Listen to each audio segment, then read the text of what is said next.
Emisor Podcasting.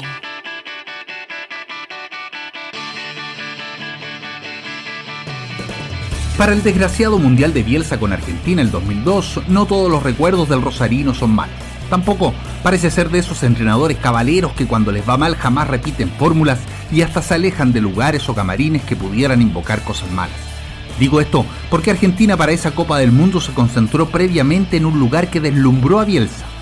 En el poblado de Hirono, en Japón, está el J-Village, uno de los lugares más increíbles para el mundo del fútbol, del que ya contaré detalles. Bielsa jamás vio algo como eso y quiso volver. Lo hizo con La Roja el 2008, pero el retorno tampoco fue grato.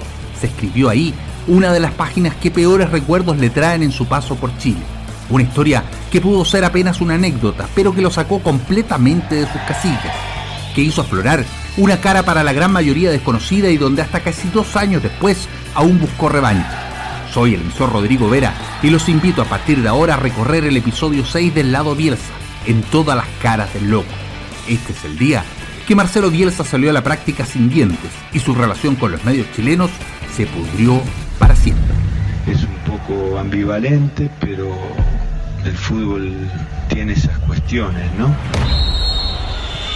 Ya no está con el equipo chileno Arturo Vidal, viajó hoy rumbo a Alemania, adelantó en un día su viaje, recordemos que quedó suspendido luego del partido en Uruguay. Llegaba el Paraguay, que nos acomode por favor, acá está el gol de los paraguayos. Cabañas en el minuto número 23 y medio, desinteligencia gigante, notable de Chile. Es el gol de Paraguay. Cabañas, la derecha del paraguayo, a ver quién gana el cabezazo, y es gol del Paraguay. En el peor minuto que nos podía tocar, claro. Paulo da Silva, Paraguay 2. ¿Para qué hablar más? Tan poco que les cuesta a ellos y tanto que nos cuesta a nosotros. El primero lo hicieron con un pelotazo largo de Villar, pivoteo adentro. Cabañas aprovecha el error. En este segundo es increíble la libertad que le dan a Da Silva para cabecear en un lanzamiento que estaba escrito. Salvador Cabañas, 1, 2, 3, 4, 5 paraguayos. Ahí el cabezazo, gol de Paraguay otra vez. Sí, créanmelo, sí, fue el mismo. Paulo da Silva, el hombre del Toluca. No lo puedo creer. Gana Paraguay. Hacia finales del 2007, Chile cayó de manera inapelable ante Paraguay 3-0 en el Estadio Nacional.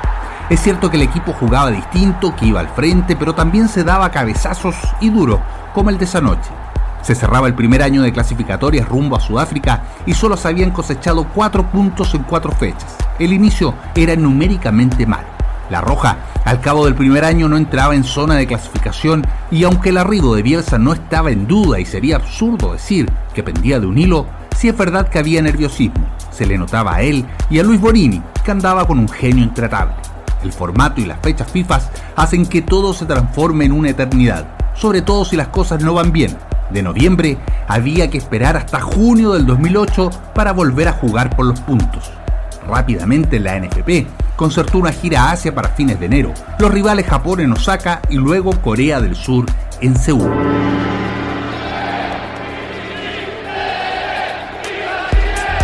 El 22 de enero del 2008, Bielsa, su cuerpo técnico, 19 jugadores y 3 juveniles se instalaron en el lujoso J-Village ubicado en la localidad de Hirono, perteneciente a Fukushima y distante unos 275 kilómetros de la capital nipona. 200 habitaciones, gimnasios, saunas, sala para charlas, 15 canchas de fútbol cuidadas como si fuera en Wembley y otras sintéticas con calefacción por si la nieve no daba tregua son parte del complejo. No hay nada que Bielsa adore más en su trabajo que tener condiciones así para preparar un equipo. Ese 22 de enero caía la nieve. El encargado de comunicaciones, Claudio Olmedo, mandó a buscar a los escasos medios que se gastaron una fortuna en poder cubrir al equipo. Eran pocos. Claro, si Japón y Corea eran destinos costosos, partidos que en Chile además serían de madrugada y de baja audiencia. Mostrar nieve en pleno verano chileno no era gran panorama. Ya está dicha además la realidad futbolística, que tampoco era la más alentadora. Olmedo reunió el pequeño grupo: Ernesto Díaz Correa de Radio Cooperativa, el fotógrafo Andrés Piña, clave en esta historia, poseedor de una agencia de fotografías donde los medios vía pago podrían sacar fotos que él obtenía en cada jornada y usar a su gusto, Claudio Bustíos de Canal 13 y su camarógrafo Daniel López, y Eugenio Salinas, periodista de TV freelance que presta servicios en TV, así como Piña en fotografía. Olmedo, según consta en una nota del diario La Tercera de ese 22 de enero, le dijo a ese pequeño grupo que Bielsa y la NFP decidían que a pesar del largo viaje y el esfuerzo, las condiciones de trabajo serían igual que en Pinto Durán, sin acceso a nada, y que ellos mismos les entregarían imágenes. Si alguien rompía ese acuerdo de no ver ni captar los entrenamientos, entonces ningún jugador volvería a hablar con la prensa. De ese episodio en adelante todo corre rápido. Ni Bustillos ni Piña habían cruzado el mundo para guardar en un hotel imágenes oficiales. Jamás. Y es en la primera práctica donde ocurre todo. Las temperaturas bajo cero, parca, gorro, bototos, 15 canchas donde buscar. El fotógrafo Piña y el camarógrafo Daniel López salieron por una imagen, por información de La Roja en Japón. López, de Canal 13, recuerda esto. Salimos del centro de entrenamiento con Piña a buscar un lugar donde poder grabar el entrenamiento. Me acuerdo que hacía mucho frío y caminamos por los potreros alrededor del centro de entrenamiento durante unos 10 minutos hasta llegar a las canchas que estaban lo más atrás de este lugar. Había una reja, cruzamos un riachuelo, había ramas, árboles, hacía mucho frío. Era muy difícil caminar porque había como un hielo. Cuando llegamos a este lugar, inmediatamente nos dimos cuenta de que algo pasaba porque Bielsa estaba muy enojado. Y se paraba en el centro de la cancha a gritar hacia adelante a la ofensiva. Y nosotros estábamos de frente a Bielsa. Todo el tiempo lo tuvimos de frente. Y cuando se acercó un poco, tuvimos la oportunidad, yo en mi caso con mi cámara de video tenía la oportunidad de verlo en un plano americano que se llama, que es de la cabeza hasta la rodilla. Pero Piña con su cámara tenía un lente de 300 y pudo ver la cara, y como estaba enojado, gritaba. Y me acuerdo que en un momento él, muy callado, muy concentrado, empieza a sacar muchas fotos, muchas fotos. Después para, las mira y me dice: a Bielsa le falta un diente. Y yo, desesperado, empecé a tratar de grabarlo a Bielsa, pero cada vez se me alejaba, se me ponía de espalda, y ya después no lo pude lograr. No era un diente, le faltaban 4 frontales. Bielsa estaba en medio de un tratamiento dental y no le importó dirigir así el entrenamiento. Corto como eran y con apenas un grupo de jugadores. Así trabajaba con Chile, en breves espacios para no diluir la concentración de los jugadores. Poco, pero al hueso.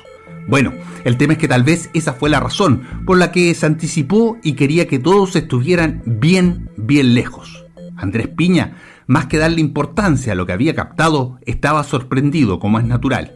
Volvieron a encontrarse con el resto de la escasa prensa. Claudio Bustillos, que caminaba rápido al encuentro, quería saber si los de peto amarillo podían pintar para titulares el próximo sábado, pero se encontró con Piña y recuerda esta conversación. Oye, negro, este weón no tiene diente. Y empezamos a mirar y te das cuenta, después de convencerte muchas veces, porque podía haber sido efecto de una sombra, efecto de la nieve que caía también, hacía mucho frío, y llegamos al convencimiento de que efectivamente Bielsa estaba sin 4 de los dientes frontales superiores. Y nos quedamos mirando y no sabíamos en ese momento si eso era noticia o no, pero sí era un hecho relevante. Empezábamos a decir, ¿y si fuera Bachelet en la ONU con esos 4 dientes frontales menos? ¿Es o no es noticia? Y empezamos a, entre los 4, Daniel López, mi camarógrafo, no tenía el mono, tenía apenas imágenes que eran muy lejanas. Le pedí la imagen a Piña inmediatamente se pone a la defensiva, porque hasta donde recuerdo, él era el único medio en ese momento que estaba con la posibilidad de tener esa foto, y estaba trabajando, parece, para la federación. He revisado los diarios de la época y el 23 de enero la foto ya circula en La Segunda, La Tercera y El Mercurio. Muchos apuntan al rol de las últimas noticias, pero la verdad es que una famosa portada de Bielsa desdentado en su archivo no existe. La imagen está y fue replicada, es tan insólita y potente que no se hacen mayores descripciones del suceso. El Mercurio hace una crónica futbolística, pero pone 2 imágenes de piña, una con Bielsa sin dientes y la segunda de Bielsa tapándose la boca con un cuello para el frío. El titular, eso sí, es sugerente, entre comillas dice, sin sparring, más claro echarle agua. En la interna del cuerpo técnico la furia estaba desatada. Bielsa se sentía denostado y la NFP enfurecido con Piña, aunque él no publicaba. O sea, la furia contra el mensajero. Tampoco había un mínimo de sentido común. Algo así como decir, ¿será prudente que el DT de La Roja en sus funciones, no en el baño de su casa, se exponga a salir así y que no pueda generar esto interés mediático? ¿Y los jugadores les dio lo mismo o estaban tan sorprendidos como todos por el suceso en la práctica que luego de esto había terminado por enrarecer todo el ambiente? Así lo cuenta Bustíos, en tiempos de sacar información vía Messenger.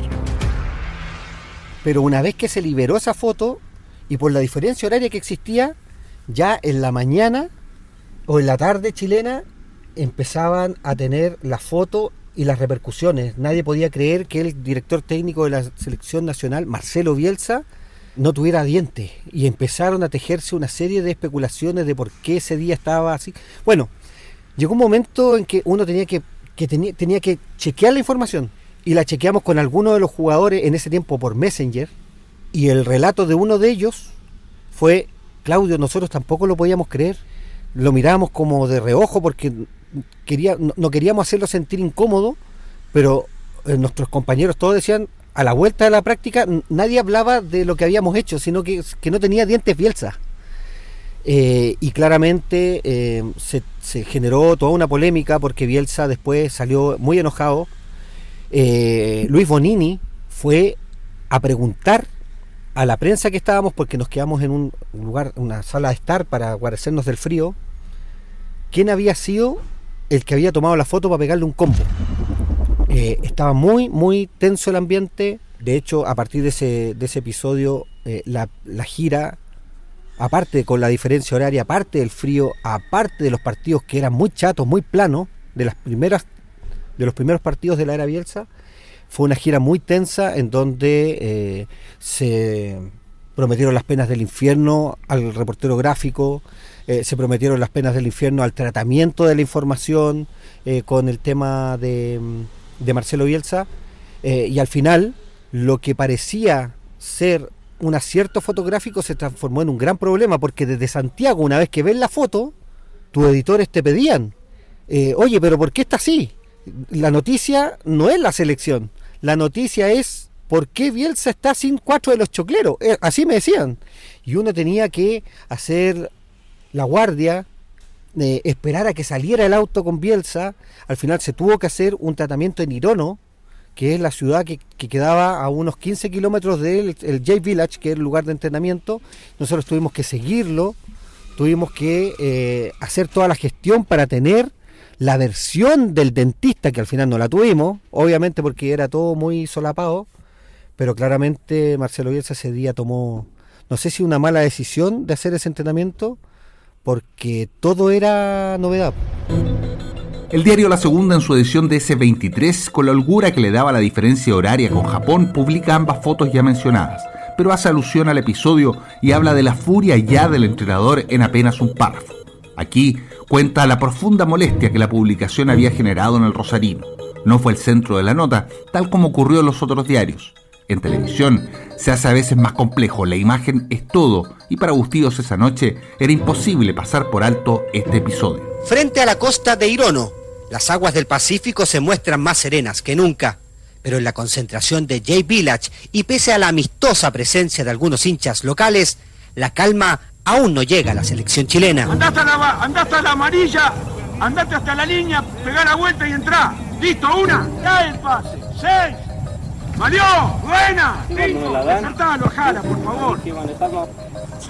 Tras las restricciones impuestas por Marcelo Bielsa, la prensa se las arregló como pudo para tener imágenes de esta nueva práctica. Pero la tensa relación ya existente se complicó aún más tras la publicación en Santiago de esta fotografía, que muestra al técnico nacional sin sus piezas dentales superiores. La publicación de la imagen generó molestia al interior del seleccionado, aunque admitieron que Bielsa debió acudir de urgencia a una clínica dental de Irono para superar su inconveniente. Paralelo a esta guerra declarada entre Bielsa y los periodistas, Chile afina sus piezas para el partido amistoso de este sábado frente a Japón. Las bajas temperaturas han causado resfríos varios en un plantel que, pese a los inconvenientes climáticos, confía en dejar una buena imagen en Tokio. En hacer las cosas bien, en que el equipo juegue bien, en ganar, en dejar una buena impresión. La lluvia y una sensación térmica de 6 grados bajo cero han acompañado a la selección chilena aquí en Hirono. La ola de frío podría modificar la logística del viaje próximo a Seúl. Desde Japón, este ha sido el informe de los enviados especiales Daniel López y Claudio Bustíos en la gira asiática de La Roja de Todos. Aunque mediáticamente el hecho pasó, las frías relaciones en Hirono se terminaron por congelar. Bielsa en la conferencia usó esto para escudar su actuar. Su foto sin dientes era para él el ejemplo más claro que a los medios no les interesaba la práctica sino estas cosas, y por eso es que debían estar siempre lejos. Argumento discutible. Revisé los medios tal como les he contado y si bien aparece y a la gente le llamó la atención, no fue el centro y en todos los medios escritos fue apenas un párrafo dentro de crónicas de la selección. Eso corre para la Tercera, el Mercurio y la Segunda. Está ahí, el archivo no miente. Bonini salió a preguntar por el autor de la foto y le ofreció combos a Piña. Esto tampoco era algo inusual en el profe. Luis Bonini hacía esta doble tarea de ser el bueno de la película, de acercarse, de palmotearte los hombros, de preguntarte por tu familia, muy campechano, y cómo está, y qué te parece este lugar, está espectacular. Ya en ese tiempo Bielsa, viendo la Villa, ya quería algo similar para el fútbol chileno, y nosotros nos mirábamos y decíamos, claramente Pinto Durán parecía ser la cancha del equipo suplente al lado de esas instalaciones. Bielsa incluso recuerdo que después de todo este paso estuvo bien cerca de estar en la selección japonesa por esa visión que tenía de la infraestructura y a partir de la infraestructura empezar a trabajar en divisiones inferiores y empezar a trabajar en un modelo de juego. Pero el que se acercaba era Bonini, el que ofrecía combo era Bonini, el que se reía contigo era Bonini. Bielsa, teníamos el cara a cara en las conferencias de prensa y dependiendo del tono de la pregunta, de para dónde iba la pregunta, era cómo te respondía Bielsa también.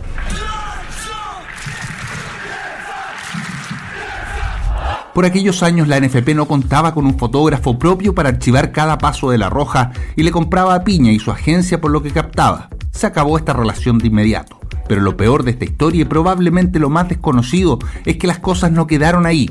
La ira fue tal que se tomó un buen tiempo para cobrar lo que se entendió como su revancha. Andrés Piña lleva décadas dedicado a la fotografía deportiva en distintos medios hasta formar su propia agencia, pero en la antesala de Sudáfrica 2010, para la Copa del Mundo, la NFP denegó su acreditación para trabajar. No podía cubrir el máximo evento futbolístico. La razón, el que quieran esgrimir. La verdad, una vendetta. A esa altura, el 2010, el éxito futbolístico era tal que no era fácil cuestionar ni a la NFP ni a Bielsa, en el punto más alto de su gloria deportiva en nuestro país. Pero Juan Cristóbal Guarelo, en el Mercurio, expuso una durísima columna que levantó el tema y que dice en sus párrafos finales lo siguiente. La NFP, exprofeso, dejó fuera al fotógrafo de la agencia Fotosport Andrés Piña. Las razones no son profesionales. Piña, en 20 años de carrera, ha cubierto mundiales, Copa Libertadores y América y Juegos Olímpicos y su trabajo ha sido premiado en varias ocasiones. El problema es que está enfrentado con la NFP por una foto que le sacó a Marcelo Bielsa en Japón, donde al técnico le faltaba un diente. La imagen fue comprada y reproducida por un diario, que sí fue acreditado sin problemas, pero al destacado profesional se le negó la acreditación. Lo más grave es que su cupo fue llenado por un fotógrafo comercial que trabaja para empresas y no para medios de comunicación. En este país no existe respeto por libertades de prensa. Peor, no existe respeto por la otredad, como decía Kapuczynski, el derecho del otro a existir. A mí, la foto de Bielsa me pareció de mal gusto y no la hubiera publicado en el gráfico medio que dirijo. Pero, de la misma manera, hay miles de fotos de Andrés Piñas que son fantásticas y están en la antología del fotoperiodismo deportivo chileno, como el segundo gol de Marcelo Salas a Italia en Francia 98. ¿No lo sabía? La sacó Andrés Piña. En cualquier sociedad desarrollada, el veto a uno de los mejores fotógrafos sería impensable. En Estados Unidos provocaría una querella millonaria por discriminación. En Chile es una gracia, e incluso se celebra. Lo siento, pero en esta pasada, la NFP se equivocó y feo, es lo que plantea Guarelo en su columna del Mercurio. El tema con la foto de Piña es bien singular, porque ocurre en esa gira que hace la selección, no sé si a jugar la Copa Kirin, pero me parece que fue en Japón, que hacen un entrenamiento abierto y Bielsa estaba con un tratamiento de dental y va sin dientes a hacer la práctica. Y Piña le saca una foto y él la pone en su página donde está todo el arco de fotos que él ofrece a los medios que lo tienen como contratado, porque es un freelancer que vende su producto. Pero él nunca publica la foto, él solo pone, y eran 50 fotos de ese día o 40 fotos, y la recogen varios medios, pero el que le da más bombo es las últimas noticias, que lo pone en portada. Y la NFP carga sobre Piña, o sea, lo transforma en el culpable de todos los males, en vez de cargar sobre la última noticia. Yo creo que la evaluación al interior de la NFP y del mismo cuerpo técnico fue que era más fácil cargar sobre Piña que cargar sobre las últimas noticias. La última noticia era un diario en ese momento mucho más influyente que ahora, que estaba totalmente embanderado con el proceso de Bielsa, pero que era fundamentalmente un diario farándula, es un diario de noticias chacarrientas, con poco contenido periodístico real y enfocado a las cosas laterales, enfocado a las cosas curiosas y al sensacionalismo y la farándula.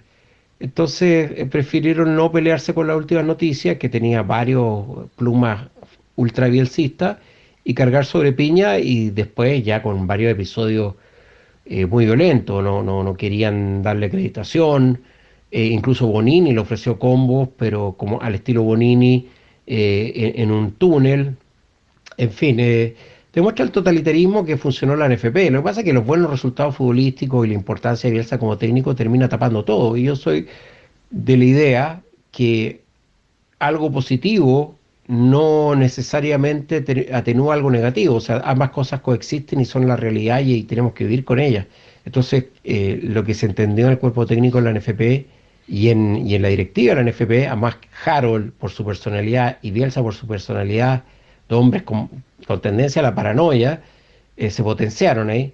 Lo que se entendió era que por los buenos resultados y por la transformación profunda de la selección que significaba Bielsa, había chip libre para tratar de controlar toda la información. O sea, yo recibí presiones, recibió César Olmos del Mercurio, de hecho se pidió la salida de César Olmos, y incluso mandos medios y menores como el mismo Bonini, se daban el gusto de andar insultando a todo el mundo y creyendo que porque el equipo ganaba ellos tenían derecho a maltratar a la gente simplemente por ser parte de un cuerpo técnico.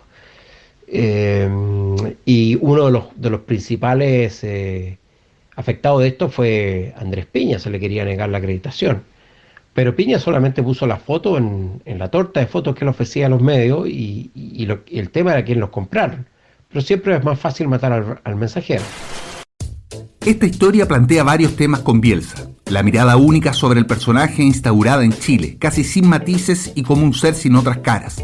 Para poder ir al Mundial después de los reclamos y presiones gremiales, Andrés Piña debió retirar su recurso de protección interpuesto en la justicia, pedir disculpas a la NFP y su cuerpo técnico por denostar la imagen del entrenador y desaparecer la foto. Y como si fuera poco, prometer no volver a hablar jamás públicamente de este tema.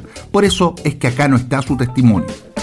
Pero Bielsa es un hombre lleno de contradicciones, que tiene sí una ética, tiene unos principios éticos, pero también tiene cosas discutibles. O sea, él no trabajaba con Segovia, lo que me parece absolutamente válido, y no trabajar con Jaude, me parece válido, pero trabajó 6 años con Grondona. Y nunca se le ocurrió intervenir en la interna del fútbol argentino, que sí era una dictadura mucho más grave que la del fútbol chileno. O sea, la corrupción del fútbol argentino no puede ser cuantificada en relación a lo que es el fútbol chileno. Y además era un callejón sin salida, tuvo que morir Grondona para recién poder liberarse de esta dictadura que tenía el expresidente independiente. Y en ese aspecto nunca tuvo mayores problemas Bielsa de convivir con eso y trabajar con eso. O sea, yo creo que ahí hay una contradicción muy clara. Me parece que fue un error intervenir en las elecciones del fútbol chileno directamente. Él pudo haber renunciado y ya, pero él quiso intervenir, quiso hacer ganar a Harold McNichols, y eso es No corresponde para un entrenador de la selección chilena y menos para un entrenador extranjero. No podría serle un entrenador chileno en Argentina. No se tiene que hacer, es un error. Y lo otro, claro, está la parte media folclórica, que Bielsa anda en micro, o anda en bicicleta, o compra manzanas en la feria, que eso ya para los fanáticos, los ultra convencidos, los ultra bielsistas, que son como una religión. Son cosas a mí aledañas, no me interesa. Bielsa puede ser un sabio en el fútbol, un tipo muy inteligente, pero a mí no me fascina intelectualmente, no es un tipo ultra ilustrado, no es una persona muy leída. El hermano sí, la familia sí, pero no es para mí como César Menotti, que es un entrenador, un intelectual futbolístico importante. No es Jorge Valdano, que también es un tipo ilustradísimo, con mucho bagaje cultural. Bielsa es un tipo que viene de una familia acomodada, que tiene un ámbito cultural muy potente por la familia que venía, pero él no es una persona especialmente intelectualmente desarrollada. Sí tiene mucha inteligencia, que hay una diferencia, un tipo inteligente, pero no es una persona de la gran cultura universal, que no hay ninguna culpa de él, es un entrenador de fútbol, pero a mí como personaje no me fascina en ese aspecto, no encuentro que eso se le valoriza en la medida que tiene un resultado en la cancha. Para Bustíos, de los pocos testigos de Irono, este control extremo es parte de una estructura y de su éxito. Ese mismo control es parte también de su éxito. Ese control irrestricto, ese control casi policial de los propios jugadores que elegía, hacía que no hubiese muy pocas filtraciones a la prensa de hechos que a nosotros nos interesaban, como por ejemplo desde una alineación hasta una indisciplina. Pensar en ese sistema de control, que todos los jugadores de la selección chilena de la era Bielsa fueron santas palomas, es una falacia. Hubo casos de indisciplina, pero por el mismo sistema de control que tenía Bielsa y Bonini, no logró tener la filtración, quizás, o no logró tener la mala prensa de poder contarlo. Además, querámoslo o no, Marcelo Bielsa estaba, después de un tiempo, logrando buenos resultados, y eso al final, como en el fútbol, tapa todo. En el caso de los dientes de Bielsa en Japón, era recién el inicio del viaje de Bielsa, y era recién la mostrada de dientes entre la prensa y el propio Bielsa. Yo te recuerdo que en Graz estaban todos locos porque Bielsa salió en bicicleta junto con Juan Carlos Beldiner, el psicólogo de la selección y gerente también, que hasta el día de hoy tiene contacto con Bielsa, y era parte del grupo cerrado con Luis Bonini, con Claudio Olmedo, entre otros. En la gira post-incidente, Chile fue goleado 4-0 en Osaka frente a Japón, y luego venció 1-0 a Corea del Sur con gol de Gonzalo Fierro. No eran buenos momentos, los amistosos en los meses venideros tensaron más las cosas. Hubo más ofrecimientos de combos de Bonini, la tensión con Vidal y más derrotas como la de Israel. Pero llegaron los triunfos en las clasificatorias y la brillante clasificación a Sudáfrica 2010. Esos momentos imborrables que tapan todo.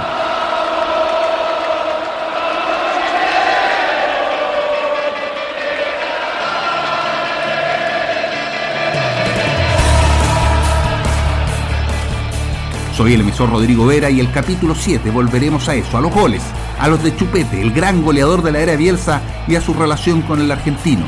Acá están, sin censuras, buenas o malas, todas las caras del lobo. Emisor Podcasting.